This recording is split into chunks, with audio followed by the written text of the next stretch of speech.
Hola, ¿qué tal? Soy Matías Rebolledo y estamos aquí en la Seminci, en las tripas de la cuarta planta del Teatro Calderón, lo que viene siendo ya la 69 edición de la Semana Internacional del Cine de Valladolid. Hoy tenemos un invitado de excepción, como siempre aquí en Kinótico, trayendo lo mejor del talento internacional, Michel Hazanavicius, director de The Most Precious of Cargoes. How are you doing today, sir? I'm good, thank you. How are you? I'm doing fine, thank you. You're the first one that actually asks me how I'm doing. Yeah, I know people who ask questions, they never ask how they are, and I'm glad to hear you're good. Speaking about first times, first long feature, first animated film, and a long feature. So I wanted to ask you about that. Was something that you always had in the back of your head, like I want to do an animated film, or was it something like came up? No, not really. It just happened like that because of the book. Actually, Okay. it's the movie is an adaptation of a book, and the book is written as a tale, like a classical tale. And now I did it. I think animation is to feature movie what tale is to literature. It's the same kind of twisted reality in a way, and another way to tell stories. And so I never wanted, especially, to make an animation movie, but this story had to be told like this. So I said, okay. Was the process, the creative process, and the making the film process, like anything you imagine, or was it harder? How was it? It was way, way, way, way longer. Okay. It's very long. I started to work on this movie 6 years ago. I made a pause 1 year because of the COVID. We couldn't finance it, so I made a pause and I did a short, a movie, but very shortly, final cut, corte in español, and yeah, it's very different. And I actually learn a new job. I mean, it's very different. The objectives, the goals are the same. You have to tell a story and to create emotion with the images and sound, but the way to do it is technically it's very, very different. We were speaking about 6 years ago when the pre-production process started. Did you think back then that it was gonna feel that timed to speak about war in 2024? Oh, no, I mean, no, the movie has not been conceived as an answer to what's going on Yeah. now. But I have to say, I've never been really trusting in mankind. And I know that there were some wars 6 years ago, 10 years ago, 3 years ago, now. And unfortunately, I'm afraid that there will be other wars in 5 years, 10 years, 20 years. I don't know. This is how bad we can be. So, yeah. Do you think that we actually, speaking about the war that covers the film, do you think that we actually learn something, or are we like condemned to make the same mistakes one time and one time again? It's a very complex question, and thank you for asking me. I think individually we learn something, Okay. and we know what we shouldn't do. But when we're collectively, we don't learn anything, and sometimes a trauma can stop our madness for a certain time.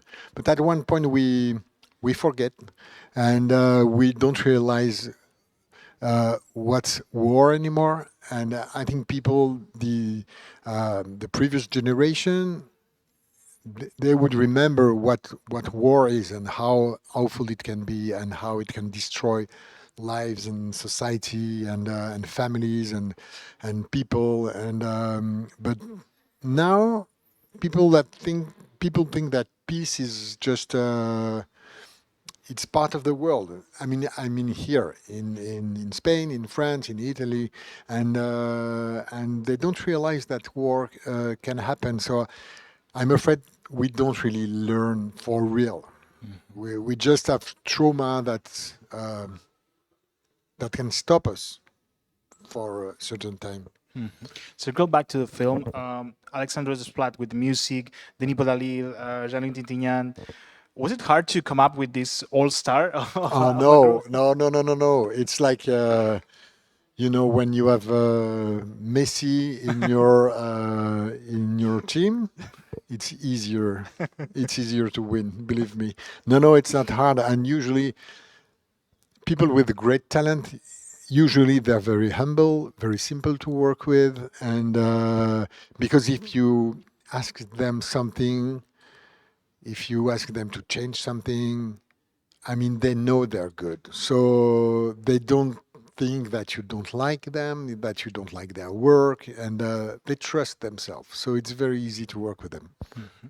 We're just starting the Oscar season, and I wanted to ask you about that, about France's choice for Emilia Pérez. What's your take on that? Do you think it's a good choice for France this year? Yes, I think Jacques Audiard is one of our best directors. I think we have some very, very good movies this year in France. And Miséricorde, Alain Guiraudy, is a masterpiece for me. But yes, Jacques Audiard is very well known from the voters of the Academy.